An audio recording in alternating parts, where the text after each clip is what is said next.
कन्या राशि के बाद अब हमारा जो नेक्स्ट हाउस है वो 7th हाउस है, जिसे हम लिब्रा राशि के नाम से जानते हैं और तुला राशि इसको हिंदी में बोलते हैं। और शुक्र ग्रह इसके स्वामी हैं।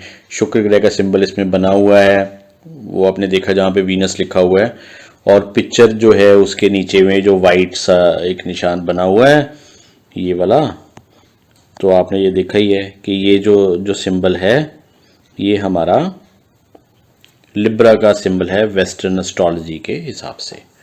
तो इससे हम क्या क्या चीज़ें लिखते हैं, 7th हाउस और लिब्रा राशि से हम क्या चीज़ें देखते हैं। शादीशुदा जीवन, पार्टनरशिप, बर्दाश्त करने की क्षमता, दैनिक आमदनी और सामाजिक संबंध, प्रतियोगिता, शरीर की ग्रीस व शरीर की कमजोरी, यात्रा में सही स्थान ना होना, बताना कहीं और, जाना कहीं और। देखो आपने वर्ड्स बड़े ना नए से हैं, कुछ चीज़ें मैंने इसमें डाली हुई हैं।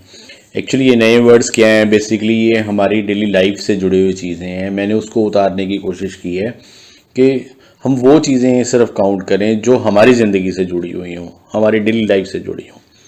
तो शादीशुदा जीवन, पत्नी तो सभी को समझ में आता है।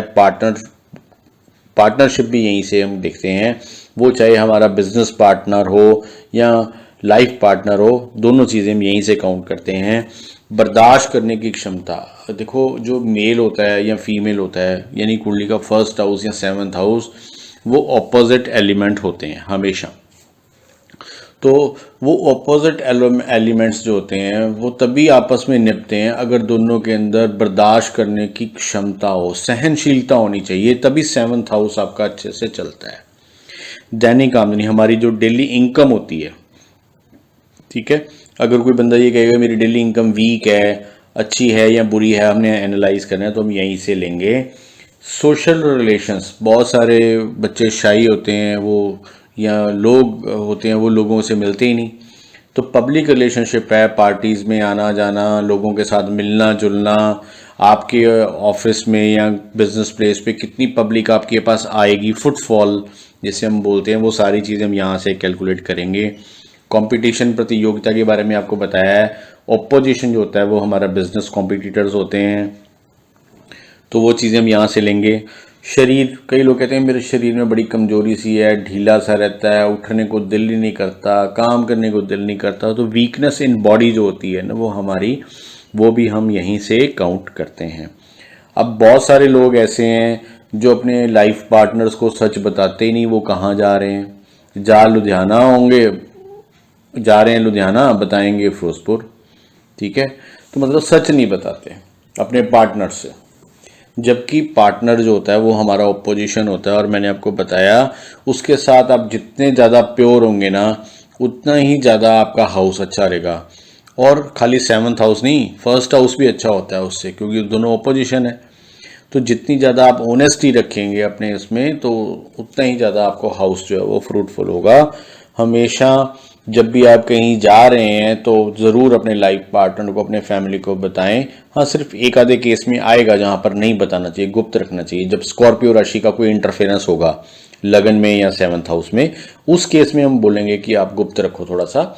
अदरवाइज हमेशा आपको सच बताना चाहिए। अगर आप अपने डेस्टिनेशन के बारे में सही बताएंगे तो आपका 7th हाउस सही रहेगा। अगर आप चीज़ों को छिपाएंगे तो आपका 7th हाउस खराब हो सकता है। तो मैं आशा करता हूँ कि आपने सारे पॉइंट्स को अच्छे से लिखा होगा।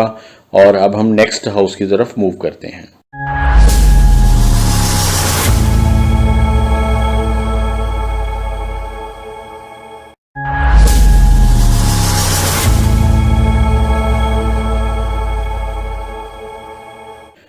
लिब्रा यानी कि तुला राशि के बाद जो हमारा नेक्स्ट हाउस है वो है स्कॉर्पियो यानी कि वृश्चिक राशि। ज्योतिष के अनुसार इसके स्वामी ग्रह मंगल होते हैं। मंगल का चिन्ह आपने देखा है यहाँ पर रेड कलर में मार्स के नीचे लिखा हुआ है। और वेस्टर्न एस्ट्रोलॉजी के अंदर हम इसको प्लूटो के साथ में भी जोड़ते हैं, ठीक है। तो आपने सिंबल साइंस, जो लोग प्रोफेशनल कर रहे हैं या आगे जाके करना चाहते हैं, तो वो सिंबल्स के ऊपर ज़रूर ध्यान दें, क्योंकि मैंने बहुत बार बोला है without symbol science professional course नहीं हो सकता। तो ये उसका जो है राशि का जो साइन है स्कॉर्पियो राशि का ये वाला है, ठीक है जी। तो अभी हम इससे क्या क्या चीज़ें देखते हैं, हम उसके बारे में विचार करते हैं। धोखा, दुखड़े, मंदा, तबाही, मौत, कामों में रुकावट, ईर्ष्या, बेइज्जती, दुर्घटना, नशा, हथियार, हत्या करना या गलती से हो जाना, ये सारी चीज़ें हम इससे देखते हैं। इसके अलावा जादू टूने, गुप्त विद्या, ऊपरी पराक्रम, यानी कि ये भी सब जादू टूने के रिलेटेड हो गया, नज़र दोष लाइक, ये सारी चीज़ें भी 8th हाउस यानी कि स्कॉर्पियो राशि से देखते हैं। पुश्तैनी जमीन जायदाद, वसीयत, जीवन बीमा, 8-10 साल पुरानी या 8-10 साल पुराने के लिए जो इन्वेस्टमेंट्स होती हैं वो, कसाई, फौजी, सर्जन, जमादार। इसके अलावा गुप्त अंग, बाहरी वासना यानी कि बाहरी संबंध हैं या नहीं हैं, अगर हैं तो क्या यौन संबंध है, ये चीज़ भी हम देखते हैं। अपना धन दूसरों को देना यानी कि ब्याज लेना, दूसरों का पैसा और सम्मान, अपना पैसा उधार दिया वापस आएगा या नहीं आएगा, ये चीज़ भी हम वृश्चिक राशि और 8th हाउस से लेते हैं। तो ये हाउस जो है वो बहुत इम्पॉर्टेंट है। हम लोगों की जितनी भी लाइफ की जो मुश्किलें होती हैं वो हम कुंडली के 6वें, 8वें और 12वें घर से ही करीब करीब देखते हैं। छठे घर की प्रॉब्लम्स के बारे में तो मैंने आपको बताया था, जिसमें रोग और ऋण वगैरह आया था, ठीक है। और यहाँ पे तो बिल्कुल चीज़ें कुछ ऐसी हैं हिडन है जो नज़र नहीं आती। तो किसी के साथ धोखा हो जाना, ठीक है, ये सारी चीज़ें आप इसको अच्छे से नोट कर लें ताकि आपको कोई परेशानी ना आए। एक चीज़ इसमें बहुत इम्पॉर्टेंट है, मैंने एक इसमें वर्ड लिखा है जीवन बीमा, जैसे 10 वर्ष पुराना धन। देखो ये रेमेडी भी है एक तरीके से। अगर आप अपनी लाइफ में स्कॉर्पियो राशि को अच्छा करना चाहते हो तो लॉन्ग टर्म इन्वेस्टमेंट के ऊपर आपको ध्यान देना चाहिए, ठीक है जी। जो 8-8, 10-10 साल पुरानी हो, जैसे जीवन बीमा होता है, म्यूचुअल फंड हो गए लाइक दिस, FD या RDs। FD RD मतलब ये नहीं कि छोटे छोटे वाली, कोई साल 2-2 साल वाली, ऐसे नहीं, जो लंबे वाली हों। तो ये सारी चीज़ें भी स्कॉर्पियो राशि के गुणों को अच्छा करती हैं। और डॉक्टर्स तो आपको पता ही है वो सारे स्कॉर्पियो राशि के अंदर, खास तौर पे जितने भी सर्जन्स होते हैं वो इसी के अंदर आते हैं। गुप्त अंग के बारे में आपको यहाँ पे क्लियर हो ही गया है। बहुत सारे लोग आपके पास क्वेश्चन लेके आएंगे, मैंने पैसे दिए थे वापस आएंगे या नहीं आएंगे, तो ये बहुत बड़ी दिक्कत है। इसको तो बहुत अच्छे से आपको नोट डाउन करना चाहिए। एक्चुअली मैंने आपको बताया कुंडली का जो 7th हाउस होता है वो पब्लिक होती है, और जैसे कुंडली में हमारा 2nd हाउस हमारा धन होता है, तो पब्लिक का जो धन होता है वो कुंडली का 8th हाउस होता है, ठीक है। लोगों का पैसा, ठीक है, अगर आपका ये हाउस अच्छा है तो ही लोगों का पैसा आपको मिलेगा। एक रूल होता है, रूल ऑफ ऑपोजिशन, वैसे वो भी आगे जाके आएगा। 8वें भाव का जो पैसा होता है यानी कि पब्लिक का पैसा ही हमारे को 2nd हाउस में कन्वर्ट होके मिलता है। तो 8th हाउस की जो एनर्जी होती है उसको लाइफ में अच्छा रखना बड़ा ज़रूरी है। अगर इन चीज़ों के अंदर में आपको कोई भी दिक्कत आ रही है तो आपको इमीडिएट उसका सोल्यूशन करना चाहिए। अगर आप खुद कर सकते हैं तो बहुत अच्छी बात है, वैसे आप कोर्स करें, कर ही लेंगे, तो नहीं तो आप किसी प्रोफेशनल से राय करके इमीडिएट इसका जो है वो सोल्यूशन करना चाहिए। तो मैं आशा करता हूँ कि आपने इसको सभी ने इसको नोट कर लिया होगा अच्छे से। तो अब हम नेक्स्ट हाउस की तरफ आगे बढ़ते हैं।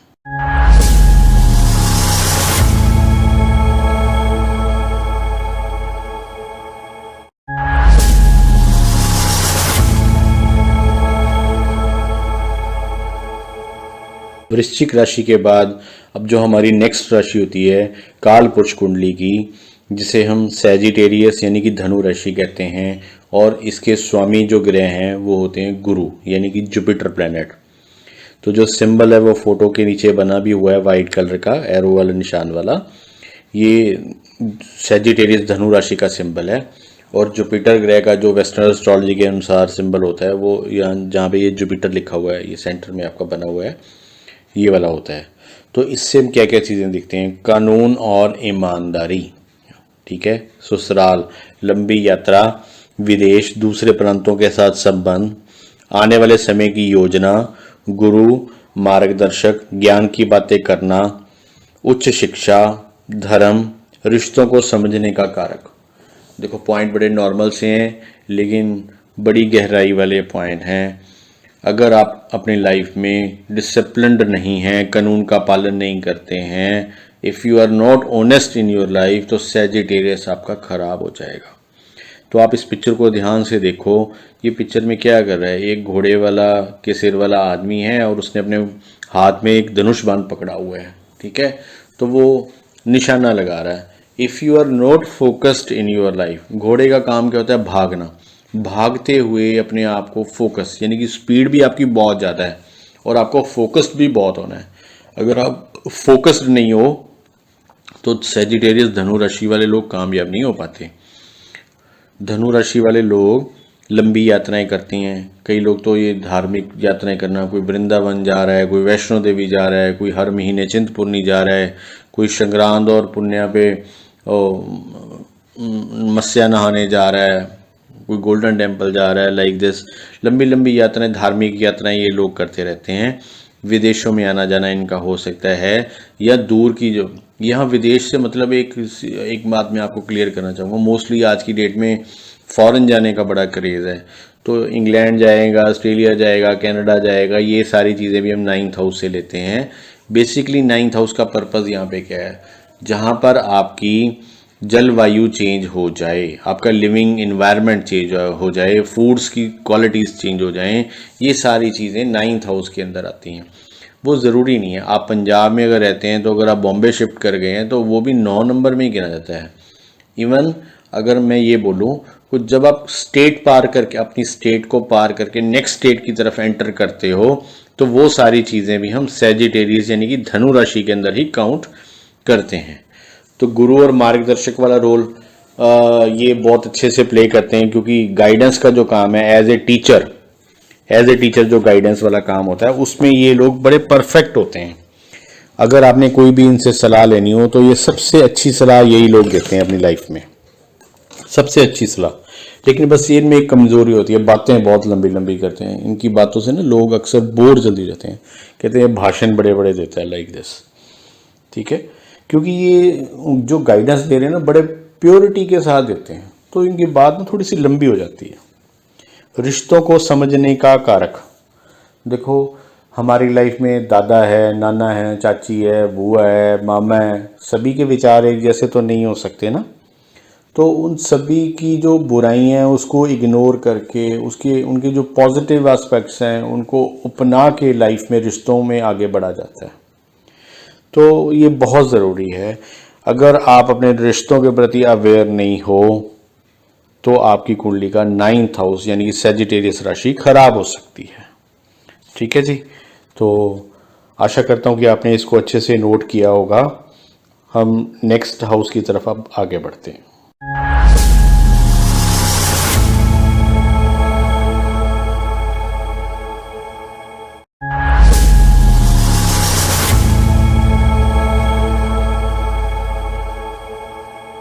सैजिटेरियस यानी धनु राशि के बाद हमारा काल पुरुष कुंडली का जो नेक्स्ट हाउस होता है उसे हम मकर राशि, जिसे हम इंग्लिश में कैप्रिकॉर्न बोलते हैं, इनके जो स्वामी ग्रह होते हैं वो शनि देव होते हैं, सैटर्न।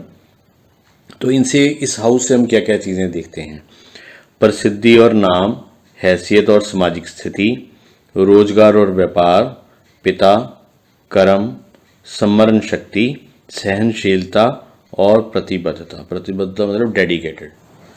आप चीज़ों के प्रति कितने डेडिकेटेड हैं, आपके अंदर सहनशीलता कितनी है, आप चीज़ों को याद कितना रख पाते हैं, ये सारी चीज़ें हम 10th हाउस से देखते हैं। ये आपकी बेसिकली नेम, फेम, स्टेटस और बिजनेस को दर्शाता है।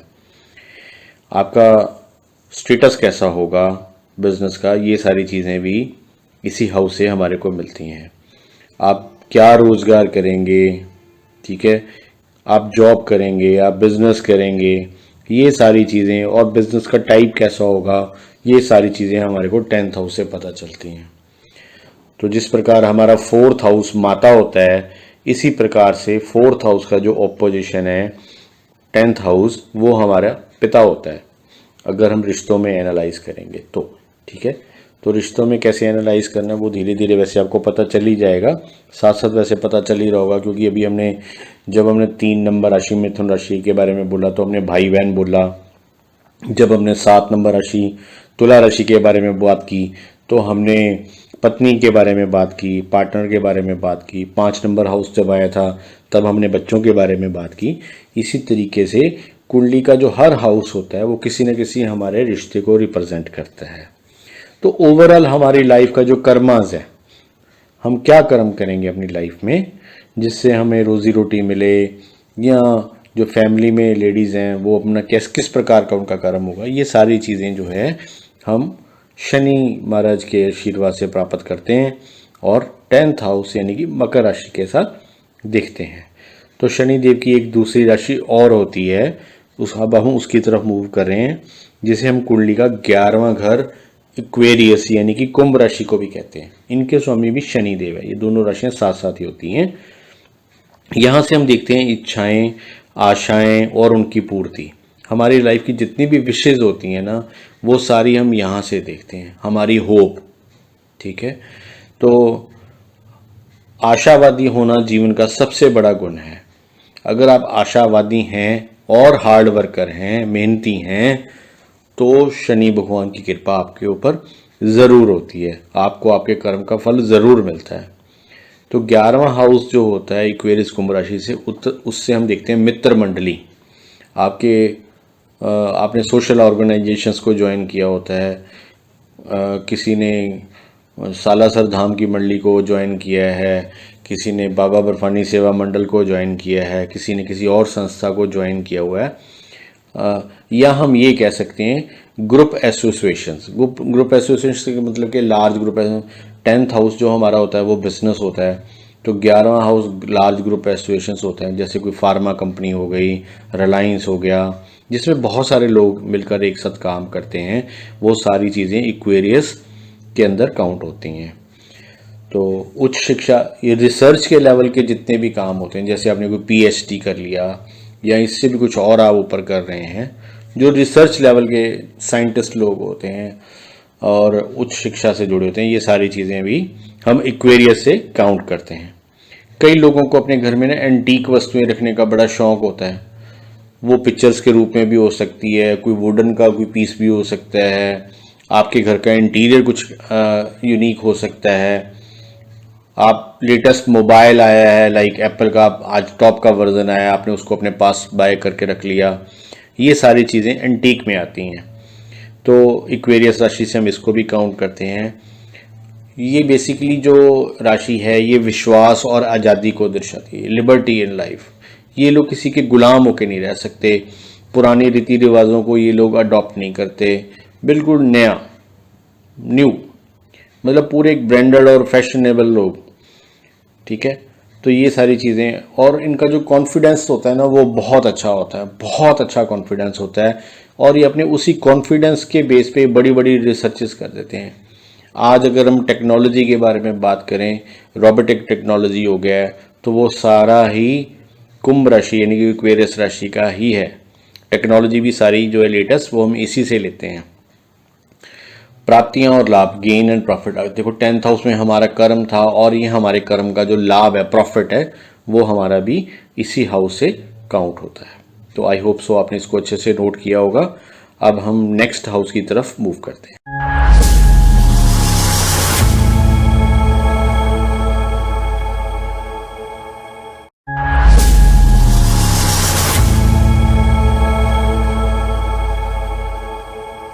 शनि भगवान की कुंभ राशि के बाद हम नेक्स्ट हाउस की तरफ आगे बढ़ रहे हैं।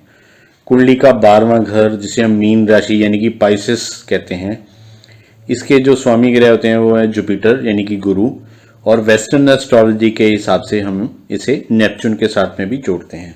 तो नेपच्यून का सिंबल भी आपको नजर आ रहा है, और पिक्चर के नीचे जो है वो जो सिंबल है वाइट कलर का, वो पाइसेस राशि का भी आपको क्लियर हो रहा है। सिंबल चार्ट वैसे आपने अर्लियर देखा भी है। तो इससे हम क्या क्या चीज़ें लेते हैं, बड़ा ही इंपॉर्टेंट हाउस है। यहाँ से हम लेते हैं अस्पताल, पागलखाना, जेल, ठीक है जी, नुकसान हो जाना, स्वयं के कारण धोखा हो जाना, नशा, खर्च, कंफ्यूजन, निर्णय लेने की क्षमता ना होना, नींद, बेड, समाज भलाई के स्थान, गुरु का घर, यंत्र मंत्र तंत्र, मोक्ष, संन्यास और दान, ये सारी चीज़ें जो है ना हम पाइसेस राशि से लेते हैं, बड़ा ही इंपॉर्टेंट है। बहुत लोगों की जो रात की नींद डिस्टर्ब होती है, अच्छे से सो नहीं पाते। आजकल तो लोग 11-12 बजे से पहले सोते नहीं हैं, सुबह 10 बजे से पहले उठते नहीं हैं। तो पाइसेस तो सभी का ऑलमोस्ट गड़बड़ी हो रहा है, ठीक है ना जी। बेसिकली ये रात को टाइम पे सोना चाहिए, सुबह जल्दी टाइम पे उठना चाहिए, ये इस चीज़ को रिप्रेजेंट करता है। समाज भलाई के जितने भी काम हैं जो हमें मोक्ष प्रदान करते हैं, इस दुनिया के अलावा दूसरी दुनिया में के कर्मों में हमारी हेल्प को करते हैं, ये सारे भी पाइसेस राशि के अंदर आते हैं। और बुरे योग में खुद के काम से ये गलतियां हो जाती हैं, सेल्फ की मिस्टेक्स के कारण ही लॉसेस। कुल मिला के खर्चा और कन्फ्यूजन की ये राशि है। और अस्पताल भर्ती हो जाना, जेल में चले जाना, ये सारी चीज़ें भी हमारी इसी के साथ होती। देखो कोई भी बंदा डायरेक्ट जेल में नहीं जाता जब तक वो कोई गलत काम नहीं करता। गलत काम मतलब कानून नहीं तोड़ता। अगर किसी आदमी ने गलत ड्राइविंग की है, ठीक है, सिग्नल्स क्रॉस कर दिए, कानून तोड़ा है, तो कानून जो होता है वो हमारा 9th हाउस में होता है। कानून तोड़ेगा तभी तो प्रॉब्लम आएगी ना। तो जो प्रॉब्लम्स जो आती हैं और उसका जो फल मिलता है ना, फिर वो पाइसेस राशि के अंदर जाकर मिलता है, ठीक है जी। तो ये सारे पॉइंट्स आप अच्छे से नोट कर लें। ओवरऑल खर्चा एंड कन्फ्यूजन जितना भी होता है वो सारा हम पाइसेस से देखते हैं।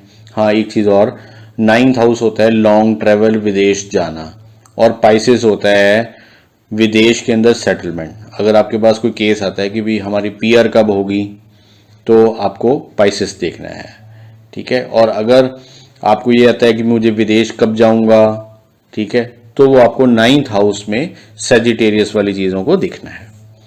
तो ये जितनी भी चीज़ें मैंने आपको बताई हैं, ये सारी चीज़ें अप्रॉक्सीमेटली मैंने 6-6, 7-7 सभी की प्रॉपर्टीज़ ली थी, 90 के आसपास होंगी।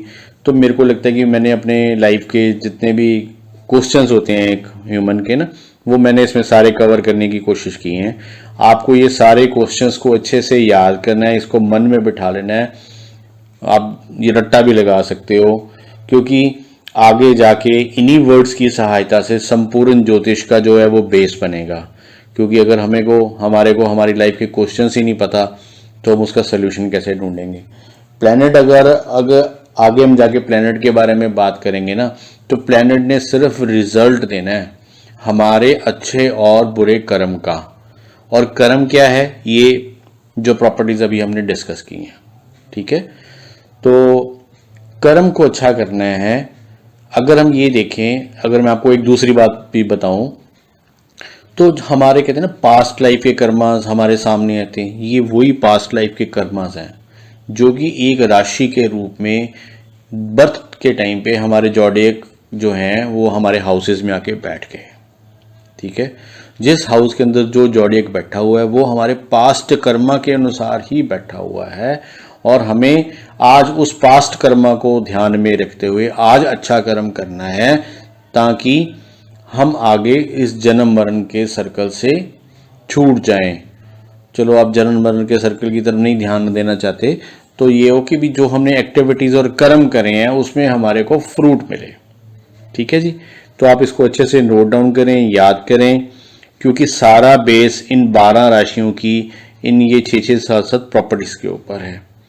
तो नेक्स्ट हम जब बात करेंगे तो वो प्रेडिक्शन के बारे में बात करेंगे। प्रेडिक्शन अर्थात फलादेश। फलादेश के लिए प्लैनेट की जरूरत नहीं होती, राशियां की जरूरत होती है। सच मैं बताऊं तो जो उपाय होता है ना, वो इसी में ही छुपा होता है। लाइफ का असली डूज एंड डूज नॉट इसी में ही छुपा हुआ है।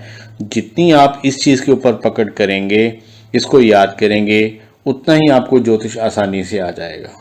चाहे वो हम पर्सनल लेवल पे सीख रहे हों या हम प्रोफेशनल लेवल पे, बेस यही है। जब तक हमें किसी भी चीज़ का ABC नहीं आएगा, तब तक हम उसमें परफेक्ट नहीं हो सकते, ठीक है जी। तो मिलते हैं नेक्स्ट पार्ट पे।